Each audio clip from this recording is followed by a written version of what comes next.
જેવો સોના ચાંદીના દાગીના પડ્યા હોય કે ના પડે તો ગરીબો આપણે લોકો શું લાવીએ કે પણ કરોડોપતિ છે ને એ તો લાખો કરોડોના સટ્ટા રમવાનું ચાલુ કર્યું. આ જમાનો એવો આવ્યો છે ને તે મરવાના દાડા આવે.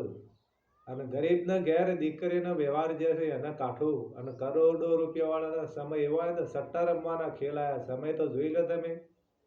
એટલે ધ્યાનથી સાચવીને બધા હવે હેડીને હેડજો. આપણે તો દાગીના બાગીના કોઈ જોતા નથી કે કોઈ દાગીના પહેરતા ના. નકર મરી જાઓ. આ લૂંટારોનો ચોરોનો જમાનો આવી ગયો. કેમ કે એ કરવી જ પડે. કારણ કે સોના ચાંદીના કેટલા ભાવ વધી ગયા છે. માટે આ એવું થયું. આ લૂંટફાટ થવાના ધંધા છે. મોદી સાહેબ આચા ખોટા નહીં. પણ ભાવ આટલા બધા વધે તો દીકરીને વ્યવહાર જેને કરવો છે એ માણસ શું કરી કે ભાઈ. એટલે એને તો કાઠું.